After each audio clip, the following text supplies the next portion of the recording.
अच्छा जी, तो मैंने आप लोगों को कोई 4 सवाल दिए थे पास पेपर्स के, वो भी सोल्यूशन के साथ वीडियोस भी लगा दी थी। दिए थे मैंने ग्रुप पे, किए नहीं वो अलग बात है।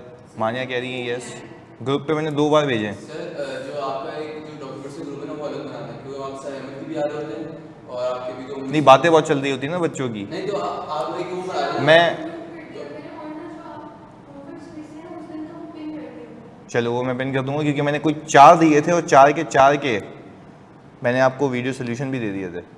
सही है, चलो देख लेना आप लोग, आज कर लेना, मतलब वो उसी से रिलेटेड है जो अब तक हमने किया हुआ है। मैंने कहा 4 पास पेपर थे, 4 के वीडियो सोल्यूशन भी दे दिए थे, सोल्यूशन भी डाल दिए थे, तो आज इस PDF में आ भी जाएंगे। सही है, मानिया हो गए थे ना वो वाले, उसमें कोई दुश्वारी तो नहीं हुई थी ना? 3 सॉल्व करनी है, बेहतरीन हो गए थे वो। वैसे ये बता दो, उसमें कोई आवश्यकता, कोई मसला? हाँ जी, जल्दी बताओ। आदिल, मानिया, सारे बच्चों क्लियर है? उसमें कोई इशू तो नहीं है ना उस होमवर्क के अंदर? अच्छा, करेक्शन ऑफ एरर तंग कर रहा था, वो तो आपको बचपन से ही तंग कर रहा है। करेक्शन ऑफ एरर से तो आपकी दुश्मनी है ना, FAR 1 में भी और यहाँ पे भी, पर होनी नहीं चाहिए, मतलब सिंपल है, इजी है। ये जो ऑर्डर का मॉक रहता है ये कितने मार्क्स का? ऑडिट का मॉक 10 मार्क्स का, ऑडिट का। कल तो मैं वो तो ग्रुप भी बंद कर दिया है, वो तो सीधा सीधा फेस पे देख रहा होगा। वो तो फेसबुक पे आएगा। नहीं तो मैंने आपको बोला था ना कि आप सानिया को ये बोला करें कि वो आपको भेज दे, या मैं भी भेज दूंगा, अभी ग्रुप पे अलग से सवाल भी भेज दूंगा। चलो आप वैसे चेक करा देना उसको। सही है, चलो ओके। 5 आए ऑडिट में, हैवी क्वेश्चन था। I told you when it comes from the auditor it should be heavy. अच्छा था ना, मज़े था ना। तो आगे तो ऐसी और चीज़ है, मतलब मेरी जो रियल लाइफ में चल रहा होता है वो हर चीज़ में सवाल में डालूंगा। देखो अभी आपने कितने बेसिक किए थे पास पेपर, यूं ही हो रहे थे। एक्सचेंज रेट का रिस्क है, इन्वेंट्री ख़राब हो रही है, लाइफ अपग्रेडेशन के मसले हैं, बट ऑडिट इससे ऊपर है, तो हम वैसे ही करेंगे। तो जब मैं बना के दूंगा सवाल तो फिर वो आप देखेंगे कि वो आपको अच्छा लगेगा, मतलब मुश्किल लगेगा। चलें ओके, आज बताऊंगा ना, मानिए आज भी नहीं कल बताऊंगा। चलें ओके, हम शुरू करते हैं। आज अपनी क्लास का जो खतरनाक मुद्दा है वो है एक्सपेक्टेड क्रेडिट लॉसेस। अच्छा वैसे मैं बता दूं, पर क्योंकि मैं रिकॉर्डिंग वापस शुरू करता हूं, बल्कि नहीं सही है, चलने देते हैं ये वाली बात। ओके, जब मैं एक्सपेक्टेड क्रेडिट लॉसेस की बात करता हूं तो मैं आपको सिर्फ इतना बताता चलूं कि पूरे पाकिस्तान में अभी ये मॉडल अप्लाई हो रहा है ECL का, पूरे पाकिस्तान में। अब मतलब लकीली मेरा चांस इसमें ये रहा है, मेरा इसमें कंट्रीब्यूशन ये रहा है कि मैं EY के पास से सारे असाइनमेंट्स है वो सारे बैंक्स पे अप्लाई करवा रहा है। पूरा एक सॉफ्टवेयर बनवा रहा है जिसमें अकाउंटिंग को हम सॉफ्टवेयर में डाल रहे हैं, और कोई भी बंदा इसमें अपनी चीज़ें पुट करेगा उसको ये ECL की कैलकुलेशन मिल जाएगी। पहले तो एक ओवरव्यू कि मतलब इतना इंपॉर्टेंट है, इतना खतरनाक है कि पूरे बैंक अप्लाई करवा रहे हैं, पूरा सॉफ्टवेयर बन रहा है। This is not a easy thing. अब ये इतना टेक्निकल एरिया है कि इसको तुम्हें समझाने के लिए, मुझे तो पता है, पर तुम्हें समझाने के लिए मैंने कोई 5 घंटे लगा और मेरी फाइल करप्ट हो गई। मतलब मैंने पूरी बना ली, पहले फाइल करप्ट हो गई, फिर मैंने वापस से 2 घंटे लगा, क्योंकि फिर लर्निंग कर्व आ गया ना, मुझे पता था कि यार क्या क्या करना है। फिर वापस से फाइल बनाई, तब जाके ये चीज़ बनी। यानी it's all about how I take it into your mind, यानी आपके दिमाग तक कैसे पहुंचाऊं। तो उसमें बड़ा टाइम लगा। तो ये बड़ा इंटरेस्टिंग है, खुले दिमाग से सुनना, सोचना, अपने दिमाग को नैरो नहीं रखना, क्योंकि ये रियल लाइफ पे बेस करता है। उसने मतलब आई डोंट नो अच्छा काम किया बुरा काम किया, उसने एटलीस्ट एक चीज़ अच्छी कर दी है इस लेवल पे डाल के। है कॉम्प्लेक्स बहुत। देखो अगर एक बच्चा रट्टा लगाया या कोई टीचर रट्टा लगवा देना, उसको इससे मल्टीप्लाई करना, आंसर आ जाएगा। मैंने आपको ये भी सिखाऊंगा कि वो चीज़ निकल कैसे रही है जिससे वो मल्टीप्लाई हो रहा है, हर चीज़ का मतलब क्या है, तो हम वैसे सीखेंगे। अगेन आपको पेपर के अंदर वो सारी चीज़ें गिवन होंगी, आपने सिर्फ क्या निकालना हुआ आंसर। हम यहाँ पे क्या करेंगे, हम ये भी सीखेंगे वो चीज़ निकलती कैसे। तो ये मेन थीम है ECL की, एक्सपेक्टेड क्रेडिट लॉसेस। चलें सुनते हैं। हम ये कहें कि अगर मैंने ऑल टुगेदर किसी को पैसे दिए हुए, किसी को पैसे दिए हुए का मतलब मेरा राइट टू रिसीव कैश है। हमने यही सीखा हुआ, राइट टू रिसीव। अच्छा, जब मैंने किसी को पैसे दिए हुए, सही है, मैं कह रहा हूं अगर एक बैंक है और इस बैंक ने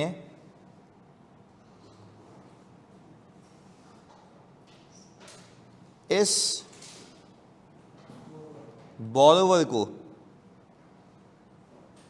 क्या दिया हुआ होगा, लोन दिया हुआ होगा। एग्रीड। इसने इसको लोन दिया हुआ होगा। अच्छा मुझे बताओ, ये जो लोन दिया हुआ है ये बैंक के लिए क्या है?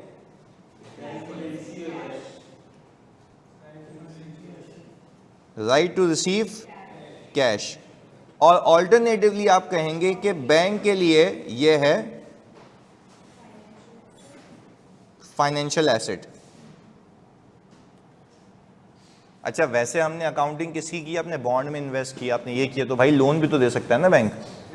तो वो आपका एक लोन रिसीवेबल हो गया। किससे? बोरोवर से। किससे रिसीवेबल हो गया? अच्छा यहाँ पे दो कंपनीज के बीच में ट्रांजैक्शन नहीं है, यहाँ पे बैंक और इंडिविजुअल के बीच में ट्रांजैक्शन है। अच्छा ऐसा भी हो सकता है कि ये बैंक किसी कंपनी को लोन दे दे, ये भी होता है। तो बैंक के पास से जो लोन लेके जाएगा वो या तो इंडिविजुअल भी हो सकता है या कंपनी भी हो सकती है। तो हमने पहले बेसिक स्ट्रक्चर सुन लिया कि भाई ये चल रहा है, पर बैंक के लिए वो क्या है? Financial asset. अच्छा अब IFRS 9 के जो प्रिंसिपल्स हैं वो ये कहते हैं, जो मैं यहां पे लिखने लगा हूं, don't wait for the loss to occur. इंतजार ना करना कि असल में पैसे डूब जाएं। आप एक काम करना, स्टार्ट बुकिंग एक्सपेक्टेड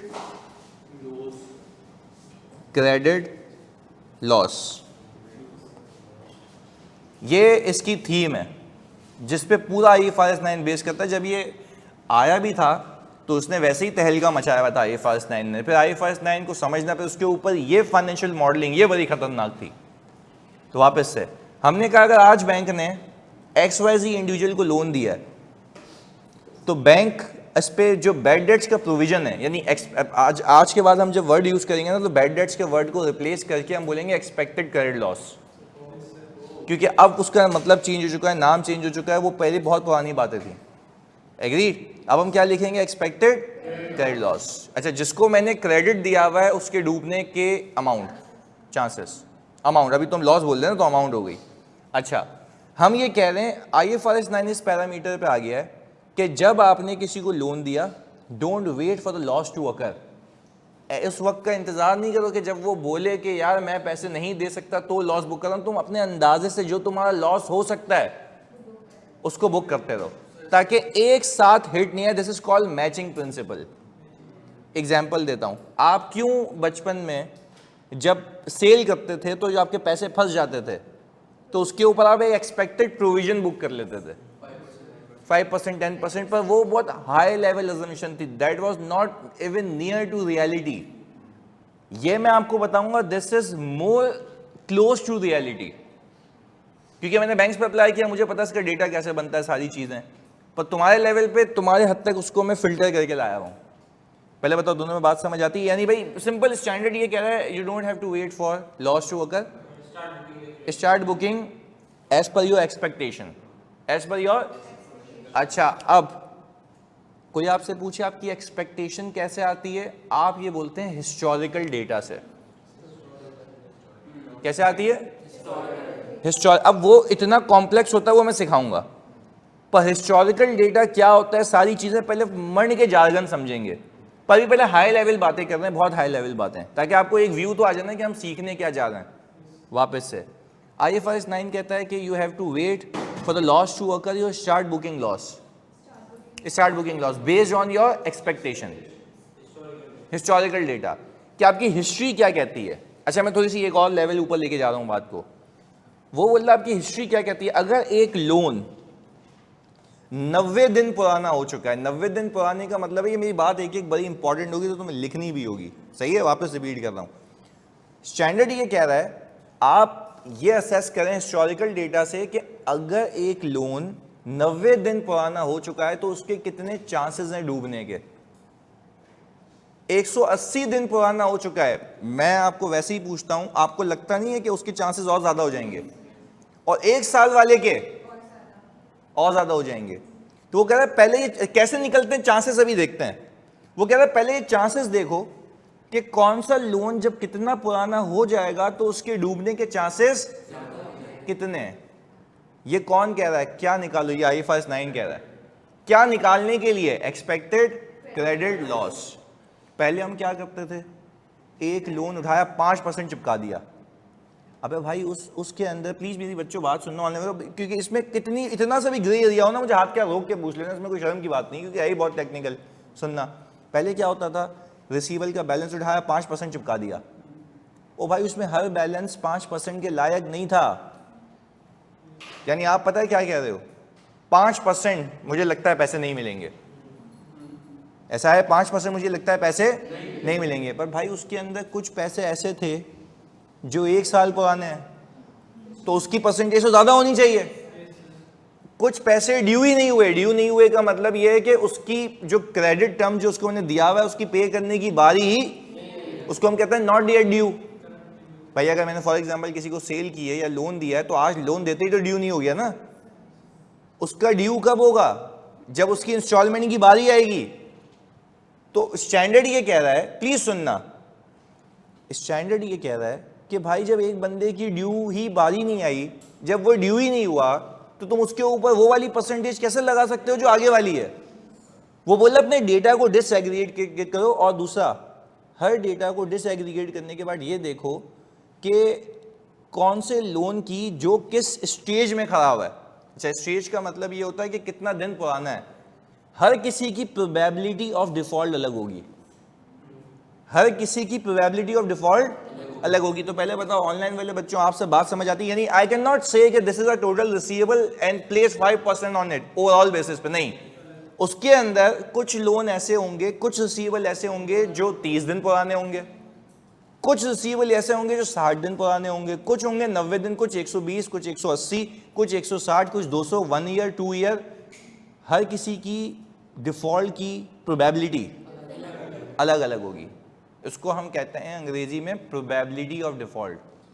क्या कहते हैं? Probability of default. तो पहले तो ये देख लो कि आपके रिसीवेबल्स के अंदर जितना भी मवाद है, जितने भी रिसीवेबल्स हैं, वो कब कब कितना कितना ड्यू हैं, और हर किसी के रिसीवेबल के डूबने के चांसेस अलग अलग होंगे, क्योंकि हर एक रिसीवेबल अलग अलग मकाम पे मौजूद है।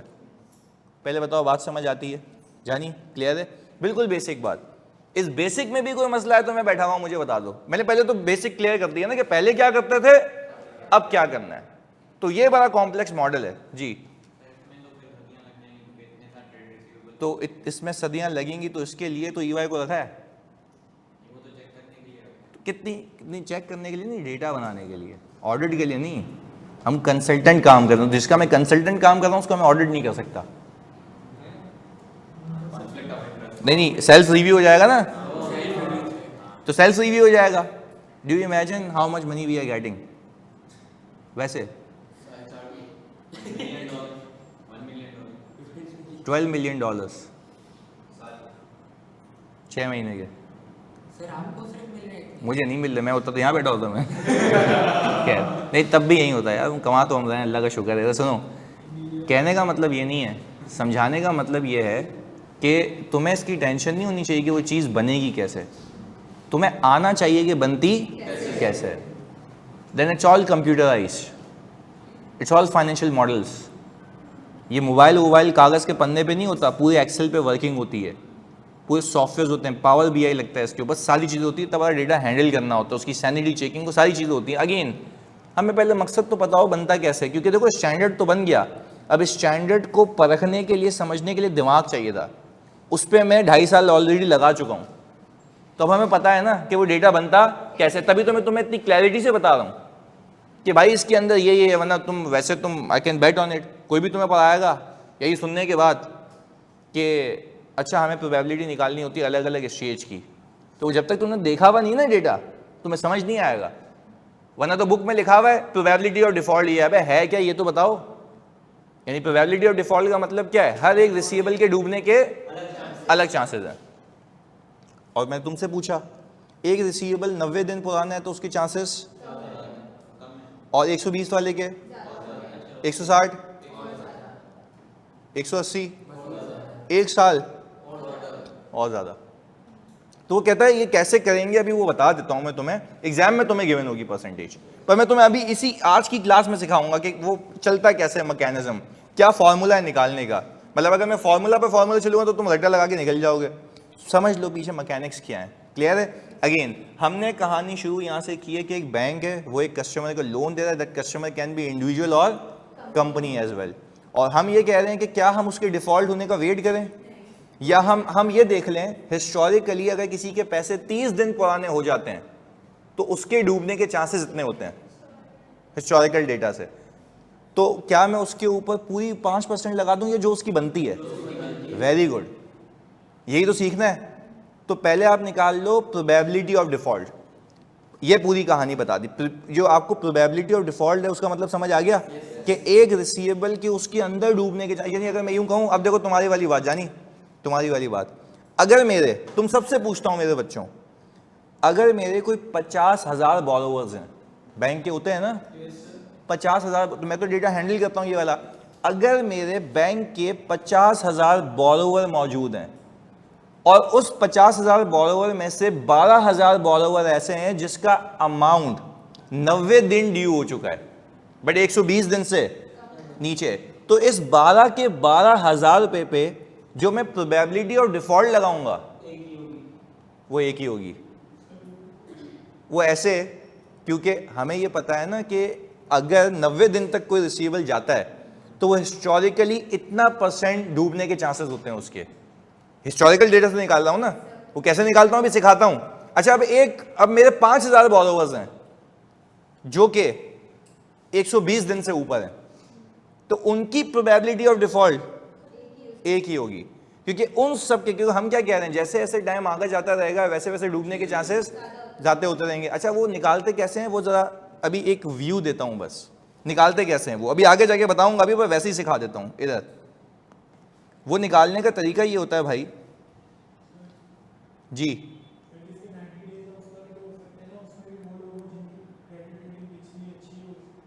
तो वो तो फिर देख के ही करेंगे ना। नहीं 90 डेज अगर उसकी क्रेडिट रेटिंग मेरे भाई अच्छी थी तो 90 डेज तक पैसे क्यों नहीं दिए। एक मिनट लेट मी क्लियर। आप कह रहे हैं कि सर जिसकी क्रेडिट रेटिंग अच्छी है उसको 90 डे पे आप प्रोबेबिलिटी ऑफ डिफॉल्ट क्यों लगा रहे हैं। अगर उसकी क्रेडिट रेटिंग अच्छी होती तो वो पैसे देने से चूकता ही नहीं, उसका ड्यू ही नहीं होता, पहली बात। तो वो कहता है IFRS 9 क्या कह रहा है पता है, आप फोकस करें डिफॉल्ट इवेंट पे। डिफॉल्ट इवेंट क्या होता है, पैसे का ना देना, पैसे का ना आना। डिफॉल्ट इवेंट और भी होते हैं, उसके फाइनेंशियल्स में गोइंग कंसर्न के मसले चल रहे हैं। मार्केट में न्यूज आ गई कि वो इंपोर्ट करता है, इंपोर्ट क्या हो गई है, बैन हो गई है। ये सारे फैक्टर्स होते हैं जो देखने होते हैं, पर I am not getting into these things. वो आपके कोर्स के हद तक मैं क्या बता रहा हूं कि भाई पैसे का ना देना itself is a default event, कि एक इवेंट हो गया जो डिफॉल्ट की तरफ लेके जा रहा है, एक इवेंट हो गया जो डिफॉल्ट की तरफ लेके जा रहा है।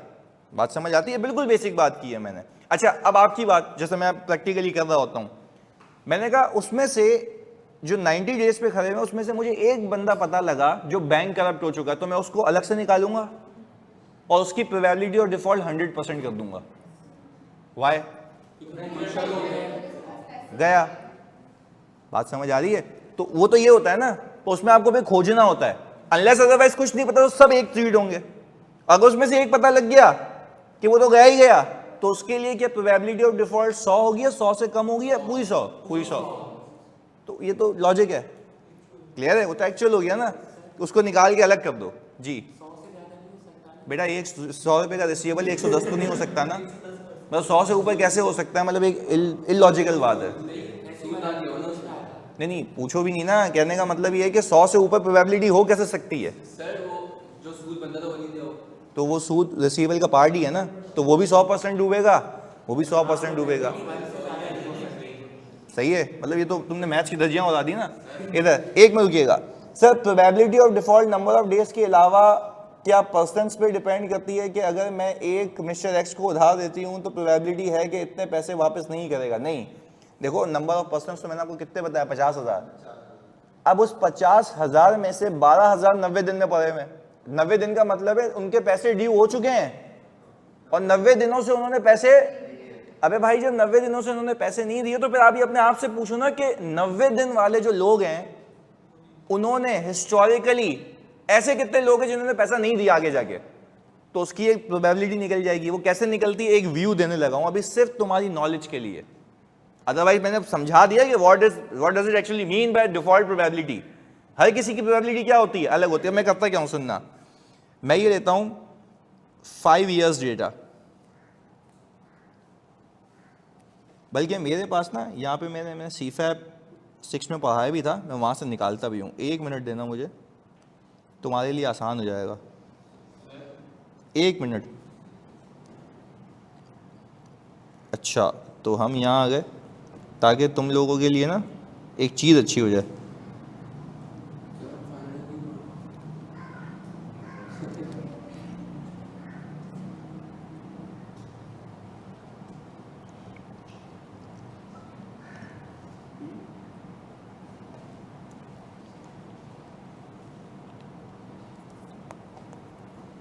इससे तुम्हें ज़्यादा आसानी हो जाएगी।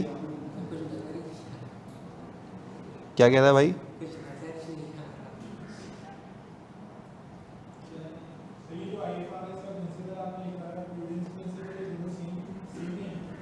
कौन सा वाला? यही सेम है। अच्छा देखें, ये देखें इधर, ये आ रहा है हिसाब किताब, इसको हम कहते हैं एजिंग। ये प्रोबेबिलिटी लोन देने के नेक्स्ट डे से लग जाती है कि डिसाइड क्रेडिट टर्म के बाद से। नहीं अभी बताता हूँ ना यही। अच्छा पहले इतने एक बात का जवाब दे दो, प्रोबेबिलिटी और डिफॉल्ट का मतलब समझ आता है?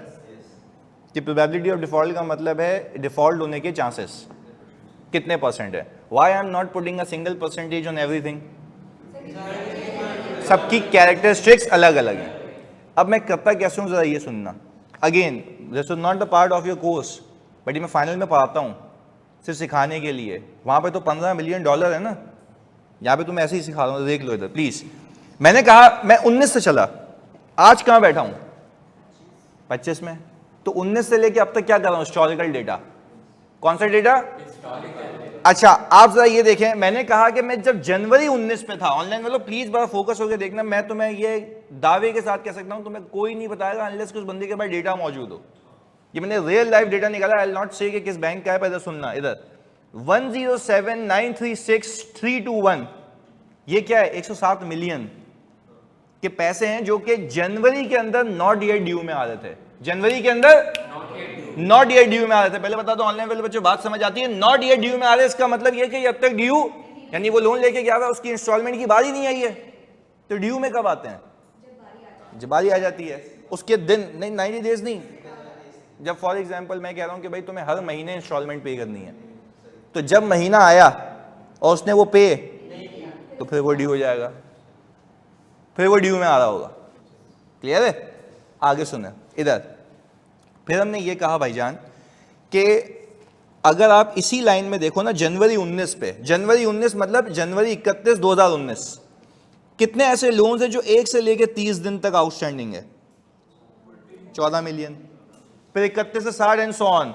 तो मेरे टोटल रिसीवेबल कितने पड़े हुए? मेरी किताबों में कितने आ रहे होंगे? 153 मिलियन। पर उसकी एजिंग ये है, इतने इतने इतने इतने इतने इतने। सही है भाई, मैंने डेटा निकाला भाई है। अच्छा अब मैं फेब में गया, मतलब नेक्स्ट मंथ। अच्छा ये तो हिस्टोरिकल डेटा है ना, होगा ना मेरे पास।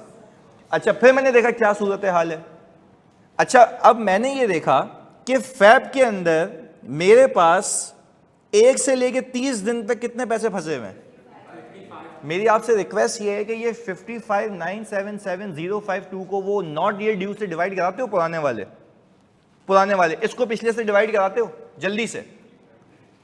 55,977,052 डिवाइड करेंगे 107,936,321 से। प्लीज ऑनलाइन में तो तुम बताओगे जल्दी से। इसको डिवाइड कराओगे, इसको इससे, इसको इससे, इसको इससे, जल्दी। अच्छा ये आ गया 52%। वैसे ही ये राउंड ऑफ हुआ है ना। अच्छा ये पता है मैं क्या कर रहा हूं, गेम समझो पीछे। ये मैं कर ये रहा हूं कि मेरे पैसे जो यहां फंसे हुए थे ना, वो आगे अगले बकेट में शिफ्ट होने के कितने चांसेस हैं? 52%।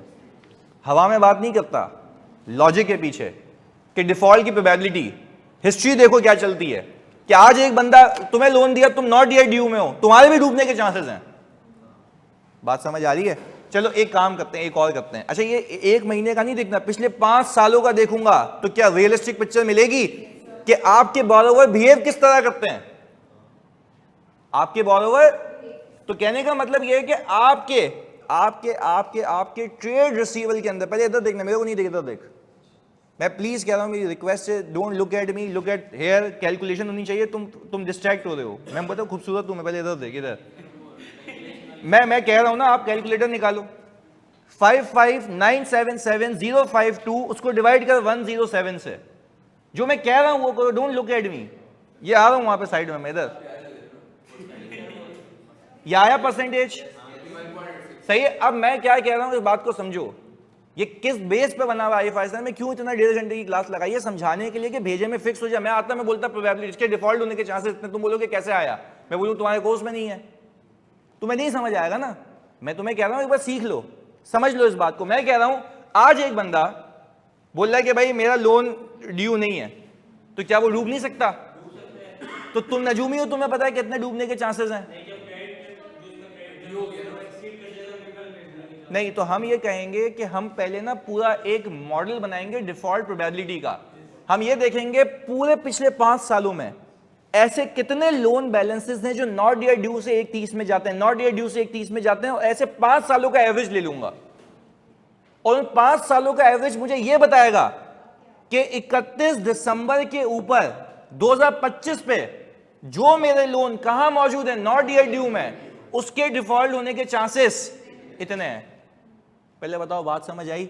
मैं क्या 1 महीने का देख रहा हूं या 5 साल?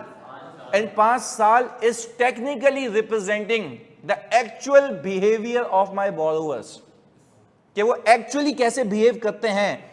M I waiting for the loss event to occur, या एक्सपेक्टेड बुक कर रहा हूं? तो भाई वो भी तो यही कह रहा है कि हिस्टोरिकली तुम्हारी हिस्ट्री ये बताती है कि ये होता रहा है, तो ये करो ना तुम, ताकि जिस साल का लॉस है उसी साल में बुक हो जाए। जी सर मतलब इसका इस तरह से, जैसे मैंने ले लिया 107 जो भी लिखा हुआ है, इसका जो है ये हिस्सा अब ये हो गया, आगे जाएगा, आगे जाएगा, मतलब ये हिस्सा वो हो गया, ड्यू हो गया, तो मैं गुज़श्ता 5 सालों में लेता रहूंगा, फिर उसका एवरेज। गुज़िश्ता 5 सालों में नहीं देता रहूंगा, आप सिर्फ ये देख रहे हो हर मंथ ऑन मंथ जो मेरे नॉट येट ड्यू में पड़े हुए थे, और 30 दिन बाद वो आगे कितने जा रहे हैं।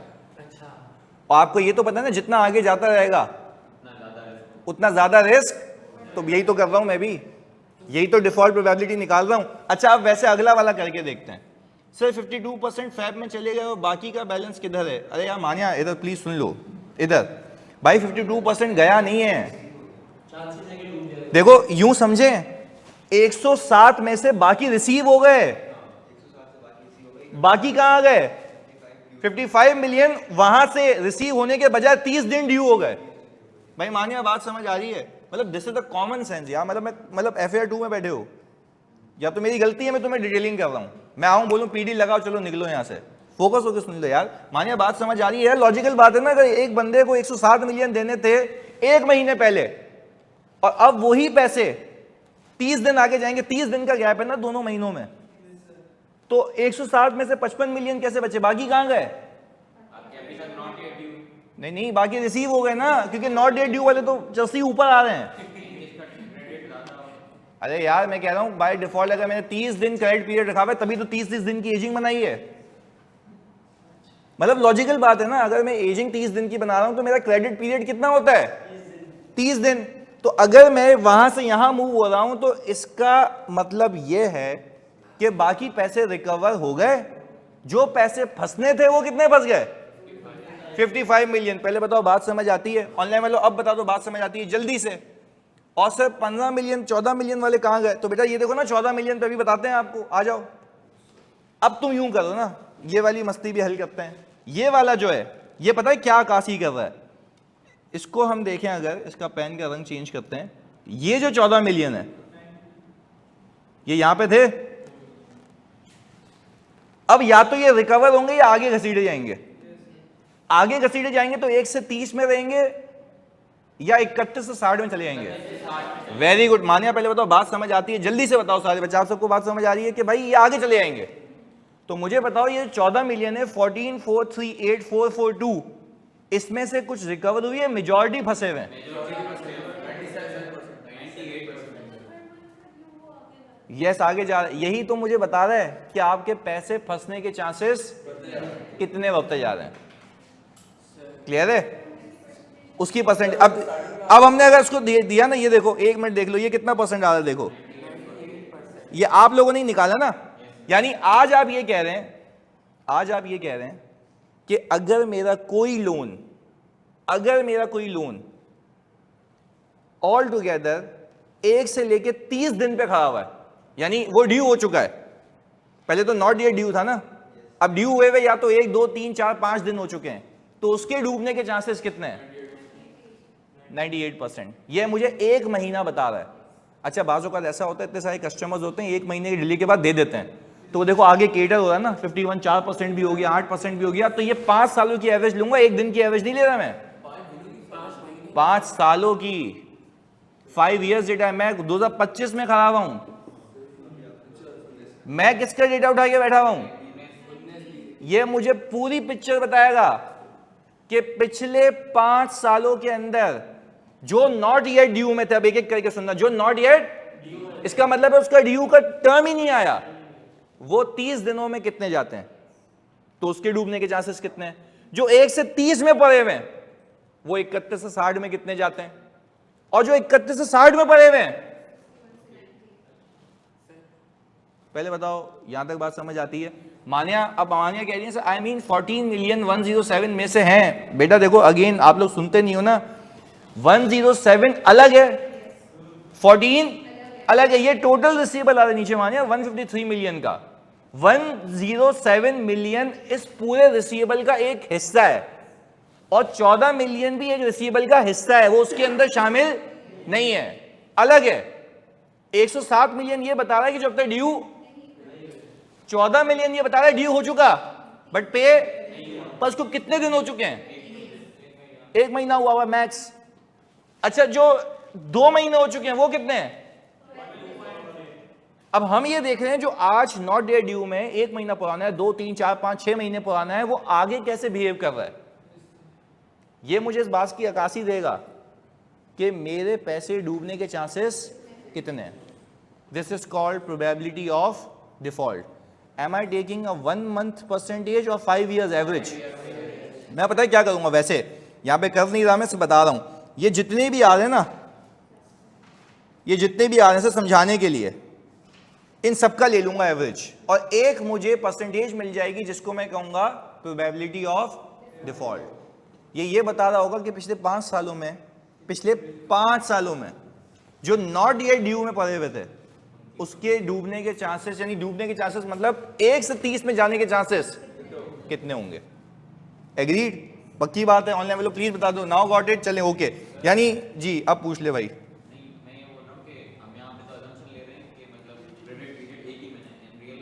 भाई अगर क्रेडिट पीरियड 3 महीने का होगा तो ये डेटा कितने महीने का बनाओगे? 3 महीने का। साल का होगा तो ये कितने का बनाओगे? साल का। तो जैसा आपका पैटर्न है वैसे बनाओगे ना। और अगर एक ही कंपनी के अंदर 50 तरीके के लोग हैं जो क्वार्टरली भी चलते हैं, हाफ ईयर भी चलते हैं, तो क्वार्टर का अलग बनाओगे। This is the common sense. You need to assess कि जितना आपका टर्म है वैसे बनाओगे। इसमें मैंने क्या अज्यूम किया है? Month on month. और जितना आप डिसएग्रीगेटेड जाते हो उतना रिजल्ट अच्छा आता है, आपको ज्यादा पता लगता है, क्योंकि एक साल में क्या ही पता लगेगा। तो आप क्या करते हो? बिहेवियरल पैटर्न देखो। जैसे उसने बड़ा अच्छा सवाल किया कि सर अगर मुझे पता है कि एक बॉलोवर इसके अंदर डूब चुका है तो क्या उसके ऊपर ये परसेंटेज लगाने की नीड है या 100 लगा दूं? क्योंकि you guys will be saying कि मेरी प्रोबेबिलिटी ऑफ डिफॉल्ट उस पर कितनी हो चुकी है? 100%। Why you are saying with the conviction कि 100% हो चुकी है? क्योंकि वो तो पैसा डूब गया, वो तो मुझे कंफर्म है। ये कंफर्म है या अंदाजा है? तभी तो इसका नाम है expected credit losses. But you need to apply a single percentage और मल्टीपल परसेंटेजेस, जो जिसमें जितना पड़ा हुआ है उतना है। कॉम्प्लेक्स मजेगा नहीं, वैसे कैलकुलेशन वाइज सही है, पक्की बात है। तो ये समझ आ गया, मतलब आसान है नहीं, वैसे भी आना चाहिए। सुनो अच्छा पहले मुझे बताओ यहां तक कोई मसला? यानी क्लियर है तुम्हें? पक्की बात है? ओके चलो आगे। अब हमने कहा अब इसकी डेफिनेशन पढ़ते हैं। मैंने कहा पहले यहां पे क्यों आऊं, अब आते हैं इधर। वो कह रहा है क्रेडिट लॉस का मतलब क्या है? Difference between contractual cash flow that are due to an entity, यानी कॉन्ट्रेक्चुअल कैश फ्लो जो एंटिटी को मिलने हैं और जो एंटिटी एक्सपेक्ट कर रही है कि मिलेंगे, इन दोनों का डिफरेंस क्या कहलाता है? Cash shortfall. क्या कहलाता है? और वो जो कैश शॉर्टफॉल है वही मेरा लॉस है। सिंपल।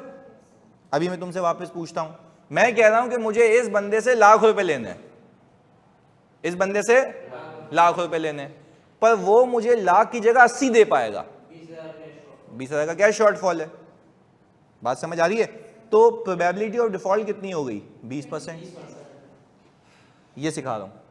तो उसने तो देखो ऐसे बताया है, अंग्रेजी अलग है। वो कह रहा है एक्सपेक्टेड लॉस है क्या? जो तुम्हें चाहिए और जो तुम्हें मिलेंगे, उन दोनों का डिफरेंस, वो तुम्हारा क्या रहता है? Expected loss. यहां तक बात समझ आती है? ऑनलाइन वाले जल्दी बता दो, मानिया, आदिल, सारे बच्चे समझ आती है बात? बिल्कुल बेसिक बेसिक ये डेफिनेशन पढ़ा दी मैंने। कल को तुम बुक खोलो तुम्हें समझ आए कि इसका मतलब क्या है। क्लियर है? अच्छा ये देखो, difference between the all the contractual cash flow that due to an entity in accordance with the contract. और कॉन्ट्रैक्ट क्या था कि भाई ये पैसे मिलेंगे, and cash flows the entity expect to receive. अच्छा, एक्सपेक्टेशन कम तब होती है ना जब मेरी डिफॉल्ट प्रोबेबिलिटी, तो वो हिस्सा आपको नहीं मिलेगा, वो हिस्सा आपको नहीं मिलेगा। तो जो वो हिस्सा नहीं मिलेगा वही तो आपका लॉस है, उसी को तो ये कह रहा है एक्सपेक्टेड क्रेडिट लॉस। और भी मैंने इतनी जो भाषण दिया प्रोबेबिलिटी ऑफ डिफॉल्ट का, वो यही तो था। क्लियर है? आगे सुने। अब हमने कहा सर अब गेम यहां पे चेंज करते हैं थोड़ी सी। ABC Bank granted a loan of rupees 1 million to a customer on January 1, 2001 at an annual effective rate of 10% to be repaid in a 5 equal installment of 263,797। अच्छा, मेरी आपसे इल्तिजा या रिक्वेस्ट ये होगी कि आप प्लीज, आपको एन्युटी याद है?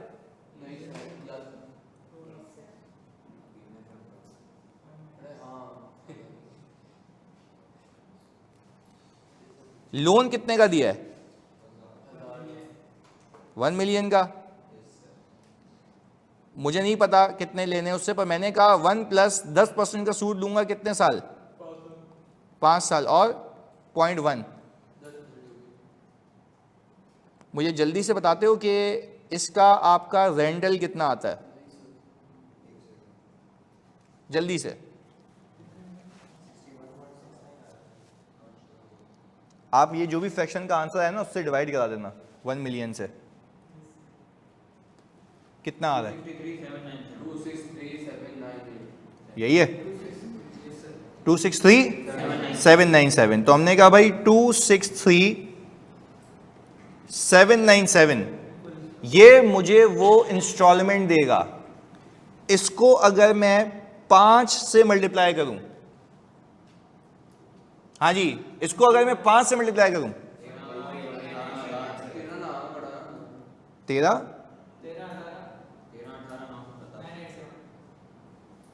यही है। अच्छा, आपका प्रिंसिपल कितना फंसा हुआ है? 1 मिलियन। तो ये ज्यादा पैसे क्यों मिल रहे हैं? 318।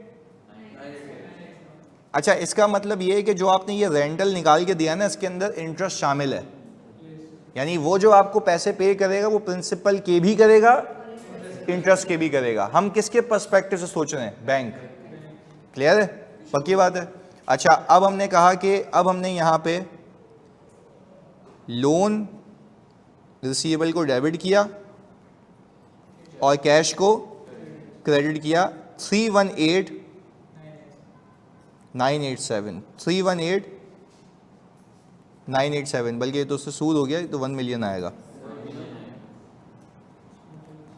अच्छा, इंटरेस्ट क्यों नहीं बुक किया सर? वो तो ओवर द पीरियड बुक होगा, साल बाय साल बुक होगा। अच्छा, अब हमने कहा ओपनिंग इनकम होगी ना, सही है भाई। अच्छा अब प्लीज़ इधर देखिएगा एक मिनट, हमने कहा कि सर ये हिसाब किताब है, हमारा ओपनिंग कितना है, इसके ऊपर 10%।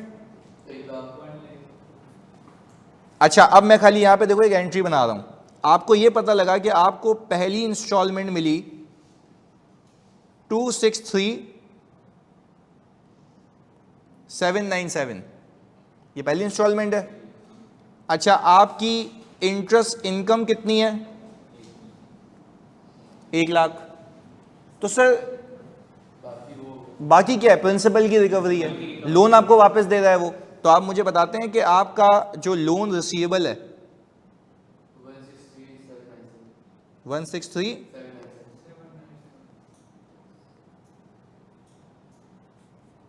ये आपका हिसाब किताब हो गया किस साल का, पहले साल का।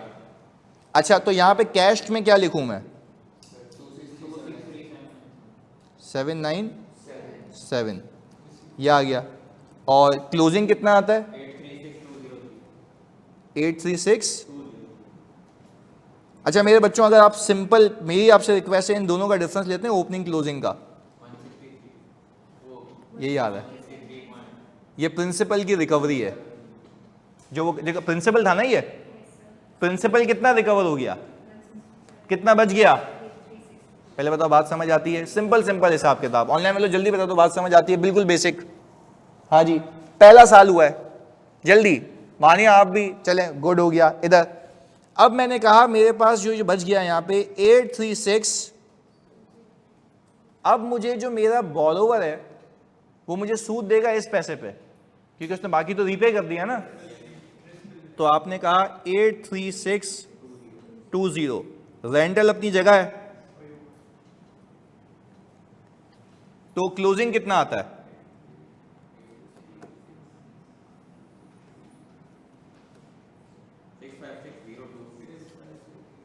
656,026। अच्छा इस साल आपने फिर वही एंट्री बनाई होगी ईयर 2 की,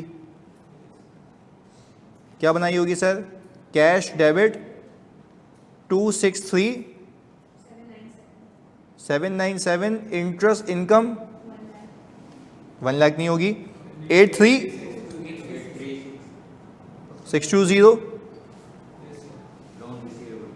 इन दोनों का डिफरेंस बताएं, 180,177। सर अगर आप प्लीज, आपसे रिक्वेस्ट है, ओपनिंग रिसीवेबल और क्लोजिंग रिसीवेबल का डिफरेंस लें, वही आ रहा होगा, वो अपना प्रिंसिपल सूद समेत आपको देता जा रहा है। क्लियर है? अच्छा लोन कितने सालों का है, 5 सालों का। कितने साल हो चुके हैं, 2 साल। अच्छा अब हमने कहा कि ये ईयर 1 हो गया, ये ईयर 2 हो गया, भाई तू समझ लेना, 656026। अच्छा हमने कहा 65, अच्छा 263,797, क्लोजिंग बता दो। हाँ कैश तो इंस्टॉलमेंट है ना, अगर आज मैं कार परचेज करने जाता हूँ बैंक से, तो मुझे बोलेगा भाई ये प्रिंसिपल और सूद के साथ तुम्हें रेंटल ये देना पड़ेगा, तो हर साल जो मैं पे करूंगा उसमें इंटरेस्ट का एलिमेंट भी होगा और प्रिंसिपल ऐसे जाता रहेगा, यानी इंटरेस्ट ड्यू होते ही रिसीव हो जाता है, बाकी किसकी पेमेंट हो रही है, प्रिंसिपल की। क्लियर है? अच्छा क्लोजिंग कितना आता है जानी, 457,832। अब यहां पे रुक जाना है, यहां पे रुक जाना है। हमने कहा इस पॉइंट ऑफ टाइम पे से समझाने के लिए तुम्हें मैं यहां रुक गया, मुझे पता लगा मार्केट में कि हमारा जो बोरोवर है ना उसके हालात ख़राब हैं, उसके हालात ख़राब हैं।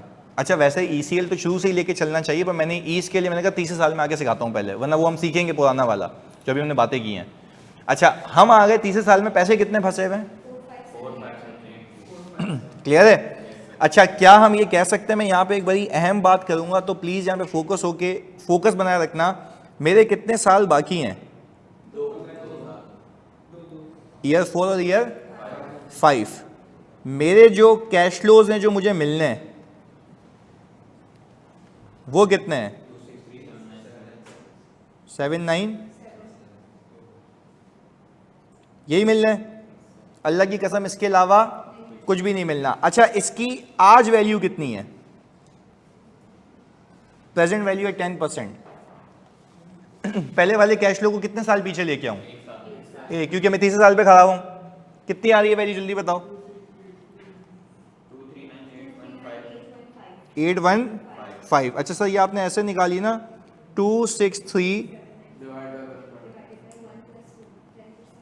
1.1 की पावर, यानी 1 प्लस 10% की पावर 1। अच्छा, फिर हमने कहा कि सर 263,797 को डिवाइड कर देंगे 1 प्लस 10% की पावर 2 से, कितना आता है जानिए? 218। इन दोनों का सम करोगे ना, यही आ जाएगा। चेक कर लो एक बार, यही आता है, सिर्फ समझाने के लिए। यानी अब मैं ये कह रहा हूं कि मेरा जो ये financial instrument, I think financial instrument था ना, राइट टू रिसीव कैश है, फाइनेंशियल एसेट है। इस फाइनेंशियल एसेट में कितने साल बाकी हैं, कितने पैसे बाकी हैं, इसकी आज वैल्यू कितनी बनती है? क्लियर है? हम यहां पे बैठे हैं, नहीं वो तो सही है ना, वो अलग अलग है ना, एक साथ नहीं लेके आ सकता। बस मैंने कहा पहले साल में, अगले साल में इतने मिलने, उसके अगले साल इतने मिलने, कॉन्ट्रैक्ट खत्म हो जाएगा। एग्रीड? अब सवाल देखते हैं। पहले ऑनलाइन वालों यहां तक बता दो, क्लियर है? सिंपल बेसिक वर्किंग करके वहां तक पहुंचा दे जहां पे डिफॉल्ट हो रहा है। क्लियर है? जल्दी बताओ ऑनलाइन वालों, आदिल, मानिया, सारे बच्चे ओके। अब सवाल देखो, due to financial difficulties at the end of 2000, यानी 3 साल बाद, 2001 में हुआ है ना, तो 1 2 3 हो चुका, क्या बचा है? 4 और 5। वो कह रहा है after paying the first 3 instalments in full, हमने भी यही अज्यूम किया है। आगे, the bank reassess now expects that only 2 lakh will be received at the end of year 4, यानी अगले साल। हम एक्सपेक्ट कितने कर रहे थे भाई? मिलेंगे कितने अब? 2 लाख। अच्छा, और बाकी इसके अलावा कुछ भी नहीं मिलेगा। अच्छा, यानी अब इसकी डेफिनेशन को रीड करते हैं। Difference between all the cash flows that are due to an entity. Can you please tell me what are the cash flows due to an entity? जल्दी बताओ। Very good, 263। ये सिखाना चाह रहा हूं, ये बताना चाह रहा हूं ताकि कनेक्टेड रहो। अच्छा, और आगे, and the cash flows that the entity expects to receive. बस बात समझ आती है, ये डेफिनेशन से कनेक्ट हो गए। ऑनलाइन में तो जल्दी बताओ, बात समझ आती है, जल्दी से जानी, क्लैरिटी है? ये मैंने ये करना था कि the entity as per the contract that has to receive and expects to receive में दोनों में फर्क हो सकता है। क्लियर है? चलें ओके। अब हमने कहा कि सर इसी के साथ साथ आप मुझे बताते हैं नाउ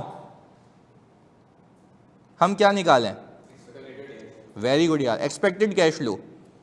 तो एक्सपेक्टेड कैश फ्लो के अंदर ईयर 4 और ईयर 5 में आपने मुझे बताया 2 लाख और 150। अच्छा, पर ये तो अल्लाह की कसम फ्यूचर वैल्यूज हैं। एग्रीड? Present value at 10%। पहले वाले का बताते हो?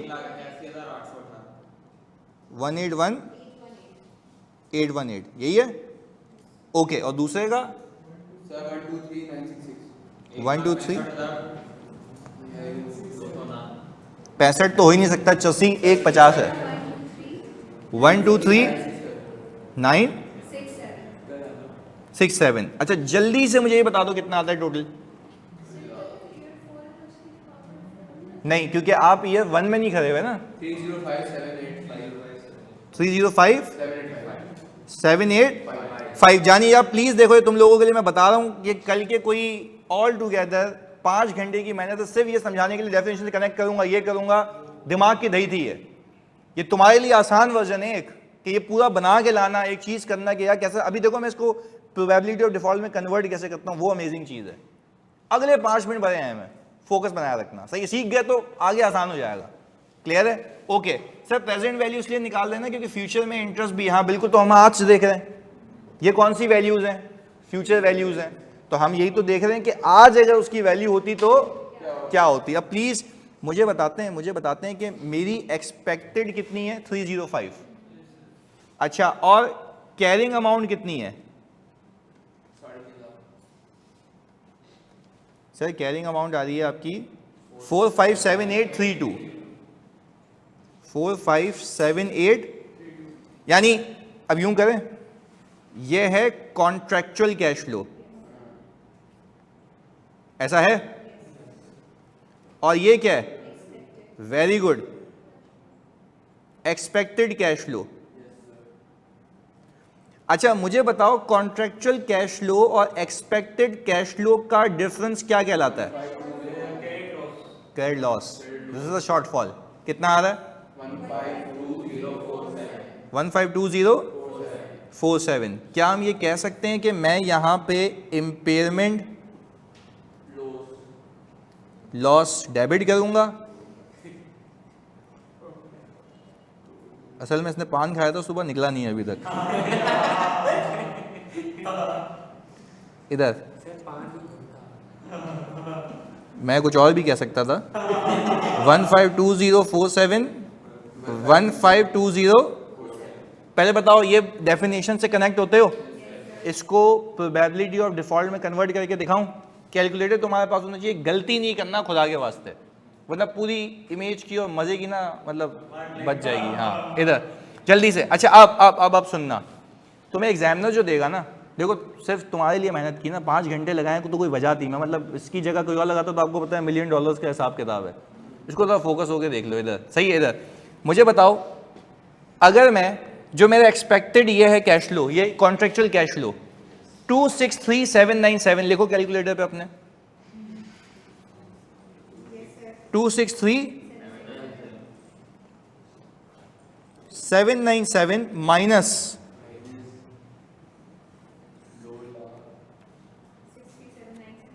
63, ये क्या है?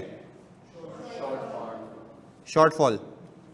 एग्रीड। अच्छा आप सिंपल एक काम करें, आपको वो एग्जामिनर देगा कैसे, इसको आप इससे डिवाइड कर दें।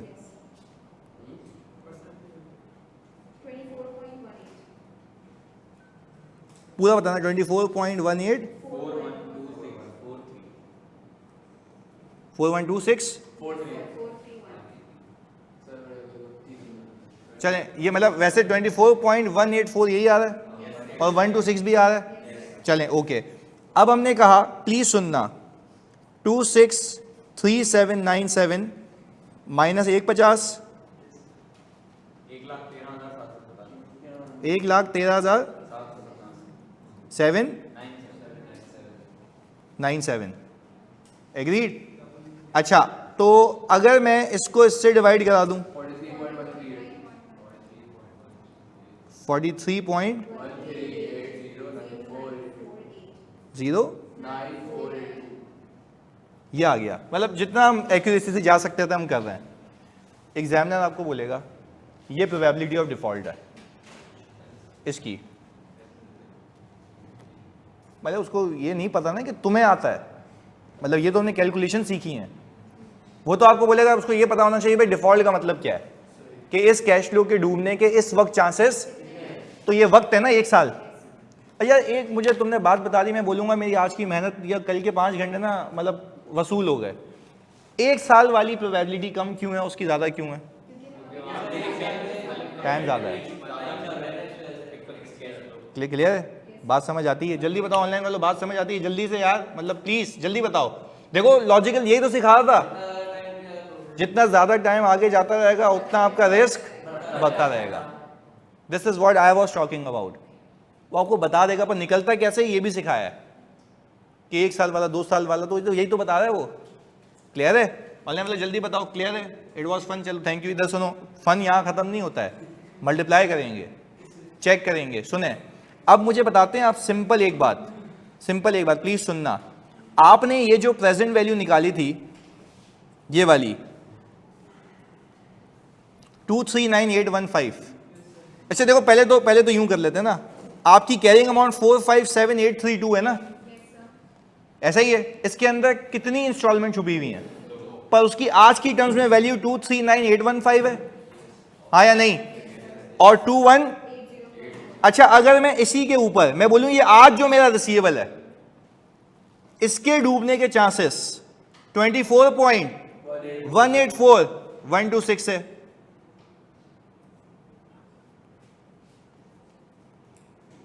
ये कितना आता है जानी? 57, हाँ चलो हमने कह दिया 57997 कर लेते हैं इसको, सही है। अच्छा, और इसके डूबने के चांसेस अलग हैं, पर ये प्रेजेंट वैल्यू है क्योंकि लॉस आज निकल रहा है, ये लॉस आज निकल रहा है, तो मैंने इसके ऊपर डिफॉल्ट प्रोबेबिलिटी लगा दी। एग्रीड है? अच्छा, उलट भी कर सकते थे, फ्यूचर वैल्यू पे डिफॉल्ट लगा के उसकी प्रेजेंट वैल्यू लेते तब भी बात एक ही है, और प्रेजेंट वैल्यू पे रेट लगा दूं तब भी बात। देखो दो मैथ्स है ना यार सिंपल, जो मेरा ये वाला हिसाब किताब, अगर यही प्रोबेबिलिटी ऑफ डिफॉल्ट में 263 पे लगाऊंगा तो ये 63797 पे पहुंच जाऊंगा, यही परसेंटेज इस पे लगाऊंगा तो 113 पे पहुंच जाऊंगा, इसी की प्रेजेंट वैल्यू लूंगा तो लॉस पे पहुंच जाऊंगा।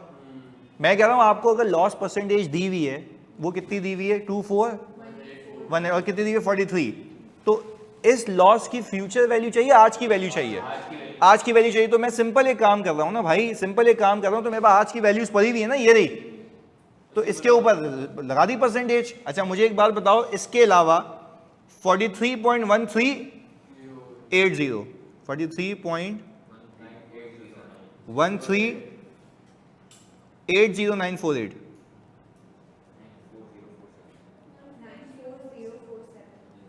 94047। अच्छा, ये जो 94047 की अमाउंट आई है, तो प्लीज आप मुझे इन दोनों का सम करके बताते हैं।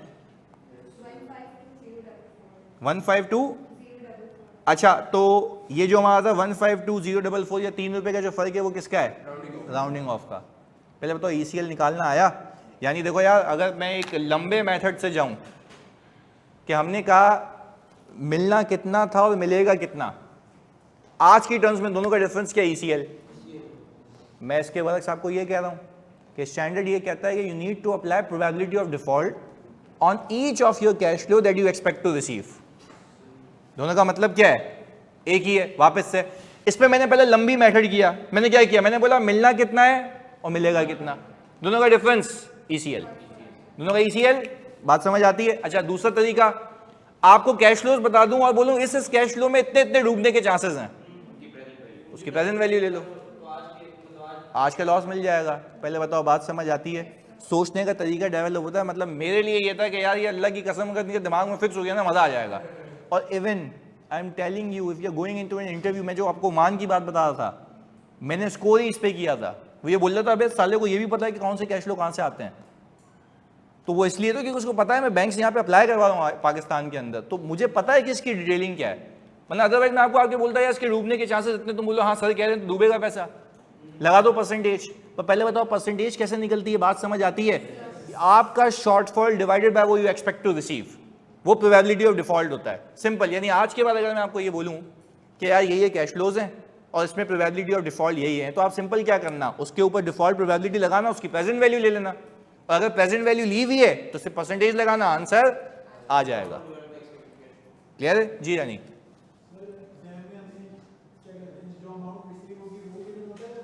दोनों आ सकते हैं। मैंने दोनों, क्योंकि पहली बार इंट्रोड्यूस हुआ है ना IFRS 9 में, ये दोनों आ सकते हैं।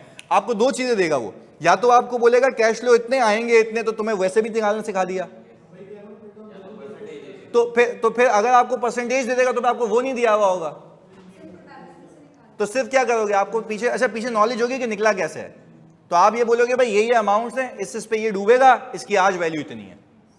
क्लियर है? पहले बता दो ऑनलाइन में लोग बात समझ आती है? जल्दी से कॉपी करते रहना तुम्हारे लिए, ये जल्दी बताओ। और अगर मैं इसका सवाल दे दूं चुपका के, एक हो जाएगा? पक्की बात है? जल्दी से ऑनलाइन वालों, बल्कि हमारी क्लास का टाइम तो है ना 11 तक। नहीं भाई 11 तक है यार, मैं तो ये, अच्छा एक चीज खाली देख लो,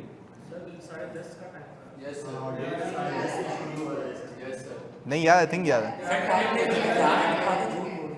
है ना?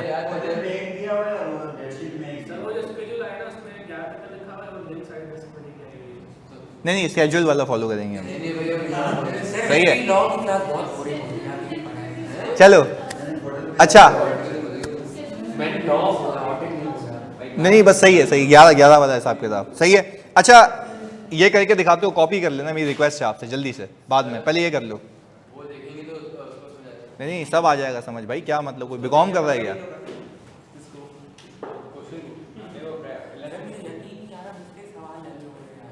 हो रहे हैं ना, चलो माशाल्लाह अच्छी बात है ना। अच्छी बात है। सर टॉपिक का नाम क्या है? ECL expected credit loss. भैया तुम्हें पैदा होते भी वालिद से ये पूछा होगा, आप ही हैं? डिटेक्ट नहीं किए। अच्छा सही है, बातचीत भी हुई है पहले। जल्दी।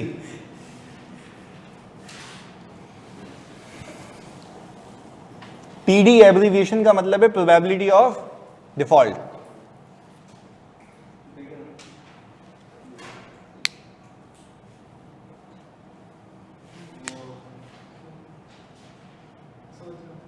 सोचा है, करो उसको। सर लोन पेपर कैसे सर आप बुक में एक सवाल ही देखिएगा, आपको बहुत गुस्सा आएगा देखिए। कौन सा सवाल? एक है किसी खातून ने पूछा है, बहुत ही वो बेसिक सवाल है। देखते हैं देखते हैं, तो तू जवाब दे देना, मेरे को गुस्सा आने ही नहीं दे। सर वो न्यू असिस्टेंट बना, उनकी हट जाती है। कौन? वो बता दें कोई मवाद हो हेल्थ के मुताबिक तो उनकी क्या है। खैर सर नया केस पास किया है तो थोड़ा ऊपर बताए इंसान। सर सबसे पहले एडमिट निकाल देंगे हम। यस, पहले रेंटल निकालोगे आप और फिर उसको 30 साल तक पहुंचाओगे। स्केड्यूल बनेंगे 30 साल तक, उसके बाद बाकी के दो रिमेनिंग होंगे पैसे उसको हम डिस्काउंट करेंगे। यस, उसकी PD लगाओगे और उसको प्रेजेंट वैल्यू ले लोगे, लॉस आ जाएगा।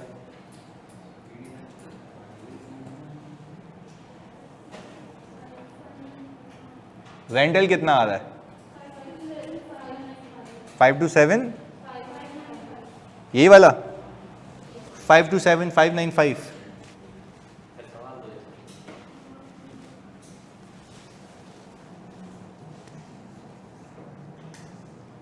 बेहतरीन आदिल।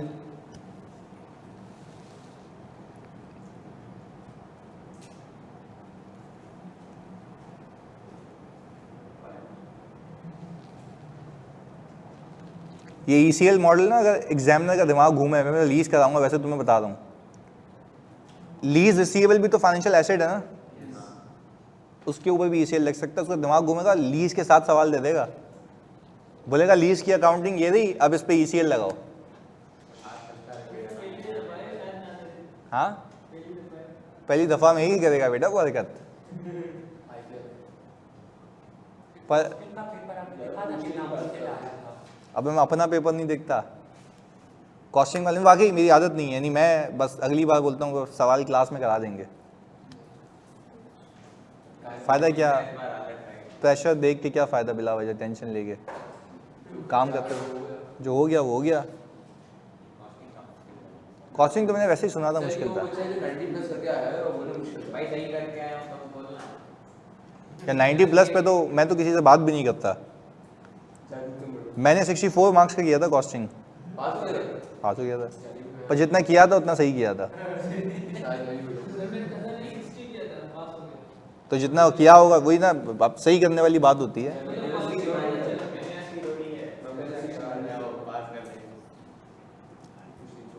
हाँ जानी, कितना आया रेंटल आ गया तुम्हारा? 5 to 7 595, 5 to 7 595, ये तो रेंटल है ना।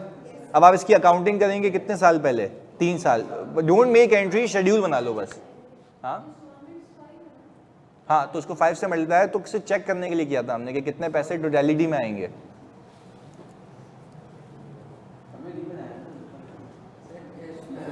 पहले जब आप रात में क्लासेस में मिले ना क्या तो एक दफ़ा मैं सभी ने यार कहीं बंदा बुलाया जाके कि मैं अपना आईपैड तो मैं कहा पहले बंदूक तो दिखाओ फिर दूंगा। फिर दिया तुमने? नहीं फिर मैंने उसको यहाँ पे यूँ पूछा और फिर मैं उसके सर पे लिखा मार के मैं चला गया। फिर सपने में हो गया। हर साल रिसीव होंगे। ये कुछ इस तरीके से होगा, सही है ना? सर वो क्वेश्चन दिखाया ना सर, देखें क्वेश्चन।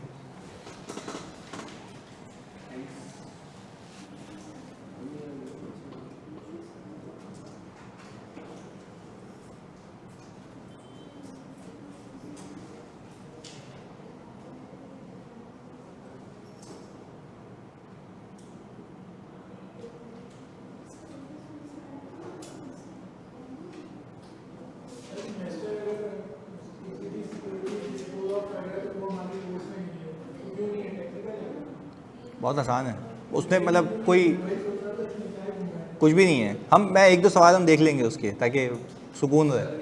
कुछ भी नहीं है उसमें ऐसा। शेड्यूल तक कर लिया 3 साल में, सही है। उसके बाद हम डिस्काउंटिंग करेंगे 5 7 9 नहीं, अगर ये 3 साल बाकी बच्चों का भी हो गया तो फिर नहीं सर, एक बार थर्ड ईयर का क्लोजिंग 167 402 ये रहा भाई। क्वेश्चन को तो 5 साल हो चुके हैं। ये रहा ना क्वेश्चन, ये ना देखो, ये रहा पहला साल, ये रहा दूसरा साल, ये रहा तीसरा साल, ये रहा। अब आपने यहां पे आके रुक जाना है तीसरे साल के आखिर में। अच्छा, अगर मैं तीसरा साल का आखिर देखूं तो मेरी वैल्यू बनती है 915661। अच्छा, आप वैसे इसको कैलिब्रेट भी करना चाहे ना तो आप सिंपल एक काम कर सकते हैं, बाकी दो रेंटल की प्रेजेंट वैल्यू ले लें, यही आएगा 915। चेक करके देख लो, यही आ रहा होगा। सही है। पर अब हालात वाकयात ये नहीं है। वो कह रहा है कि भाई अब भाईजान चौथे साल की पीडी 5% है, 5वें साल की तो अमाउंट तो बताई नहीं इसने, तो खुद निकाल लेंगे सर। तो मुझे आप वैसे बताते हैं कि अगर मेरे पास 527,595 है और ये 527,595 है, तो इसका ऑल टुगेदर आपके पास डूबने के चांसेस कितने कितने परसेंट हैं? पूरा नहीं है। हाँ, तो पहले तो आप प्रोबेबिलिटी निकाल लो, उसकी प्रेजेंट वैल्यू ले लो या प्रेजेंट वैल्यू लेके उस पर परसेंटेज लगा, तो बात एक ही है। हाँ जी, ये कितना आता है? 26380 और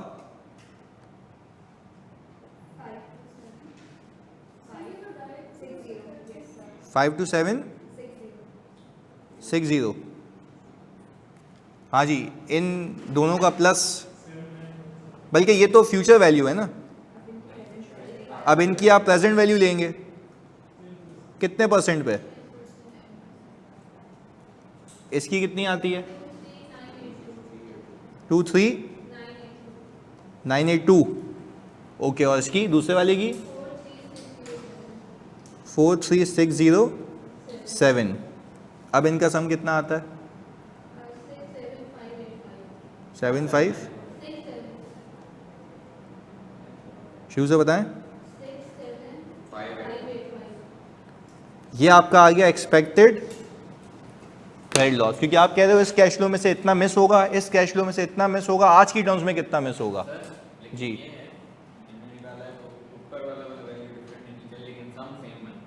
नहीं, तुमने कोई भंड मारा है। ये रहा 67584, यही है ना?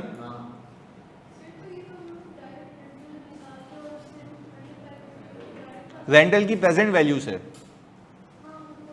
हाँ, पर देखो ना, मसला क्या है? मसला ये है कि आप रेंटल की प्रेजेंट वैल्यू निकाल लेते हैं, जो हम कह सकते हैं, कोई मसले वाली बात नहीं, उस पर भी पीडी लगा तो बात एक ही है। यहाँ पे करके देख लो ऑल्टरनेटिव।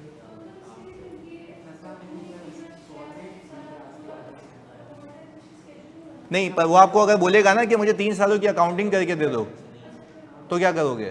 तो पहले 3 सालों की अकाउंटिंग करोगे, फिर बताओगे यहाँ पे ईसीएल का लॉस इतना है। क्लियर है? अच्छा, ऑल्टरनेटिव अगर करें वैसे आपके कहने पे, तो आप मुझे बताते हो प्रेजेंट वैल्यू ऑफ रेंटल कितनी आती है ईयर 4 वाले की और ईयर 5 वाले की? सिर्फ रेंटल की, हाँ, एक एक साल पीछे ले आओ। 479,632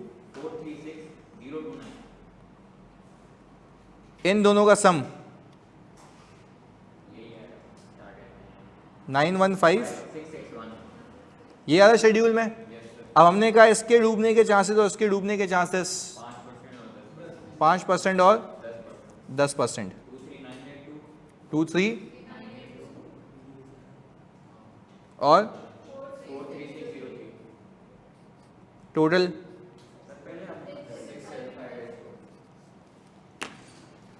आइदर वे। भाई हम कह रहे हैं इस वक्त पे ये पैसे नहीं मिलेंगे, आज की टर्म्स में उसकी वैल्यू क्या बनती है? बिल्कुल सही किया, सही है, लॉजिकल बात समझ आती है। आइदर वे आपको एग्जाम में घुमाया, आपको पता होना चाहिए कि मेरे मिस्ड कैश फ्लो की आज की वैल्यू कितनी है, वही आज की वैल्यू में लॉस है। आप मुझे जल्दी बताते हैं सारे बच्चे, मेरे जितने भी कैश फ्लोज हैं उसकी प्रेजेंट वैल्यू आज मेरी किताबों में रिकॉर्डेड है, ऐसा है? और मतलब जल्दी बताओ, रिकॉर्डेड है, ये बात अभी मैंने प्रूव की, ये रहा जो ऊपर अमाउंट आ रहा है 915661, ये सारे फ्यूचर वैल्यू की आज की वैल्यू मेरी किताबों में रिकॉर्डेड है। तो हम भी तो यही कह रहे हैं कि उसी फ्यूचर वैल्यू की प्रेजेंट वैल्यू अगर आज मेरी बुक्स में रिकॉर्डेड है तो उसी फ्यूचर वैल्यू की जो मिस चीजें होंगी आज उसकी वैल्यू क्या बनती है वो हटा दो। तो दोनों तरीके समझ आते हैं। तो हमने टेक्निकली 3 तरीके सीख लिए, एक है कितने पे और मिलेगा कितना, दोनों की प्रेजेंट वैल्यू का डिफरेंस। अगर तुम्हें पूरे कैश फ्लो मिल जाएं कि अब टोटल इतना मिलेगा, वो भी सीखा। फिर हमने कहा कि भाई अगर तुम्हें for example probability of default दे दे तो तुम फ्यूचर कैश फ्लो पे डिफॉल्ट की प्रोबेबिलिटी लगा के उसकी प्रेजेंट वैल्यू ले लो और अपने आज के रिसीवेबल की प्रेजेंट वैल्यूज पे वो पीडीज लगा दो। बात एक ही है, क्लियर है? सही आ गया, बेहतरीन। कौन सा? ये रहा ना, ये रहा, ये वाला।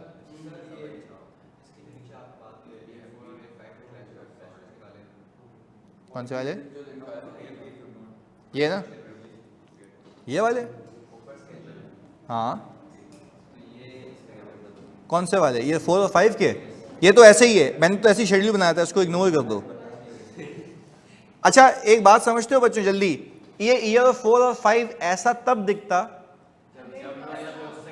सही चल रहे होते, अभी तो हम बोल रहे हैं ये तो मामला चेंज हो गए ना। अच्छा हो सकता है कि आपने एक्सपेक्टेड क्रेडिट लॉस बुक किया हुआ है, आप शेड्यूल ऐसे ही चलाते हैं, लॉस अपनी जगह बुक करके रखें क्योंकि वो तो आपके मिस होने के चांसेस है ना।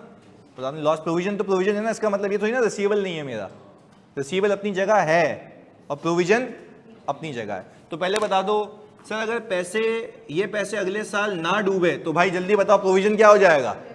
रिवर्स हो जाएगा। जो हम सोच रहे थे वो हुआ नहीं है, तभी तो हम कह रहे हैं दिस इज अ प्रोबेबिलिटी कि हो सकता है ना मिले। क्या हम ये वाकई कह रहे हैं नहीं मिलेगा? नहीं, हम तो कह रहे हैं हो सकता है। इसी के ऊपर पूरा IFRS 9 बेस कर रहा है, क्लियर है? तो पहले ये बिल्कुल तसल्ली बख्श होकर बता दो, प्रोबेबिलिटी और डिफॉल्ट का मतलब समझ आता है कि हम कैसे किस तरीके से उसको अप्लाई कर रहे होते हैं। तो बस ये आज का गेम ऑन हो गया, बात समझ आ गई कि भाई प्रोबेबिलिटी और डिफॉल्ट का मतलब क्या होता है। उसमें कुछ और चीज़ें वो मैं ऐड कर दूंगा, पर जो मेन क्रक्स था वो फिक्स हो चुका है। सही है? तो आज जो आपको सवाल आएगा वो कुछ इस तरीके का ही होगा। सही है? कल भाई 4 होमवर्क थे, 5वीं बार बोल रहा हूँ। अबे मैंने 2 बार भेजा है खुद, मैं कर दूंगा। सही है? चलें, ओके, थैंक यू।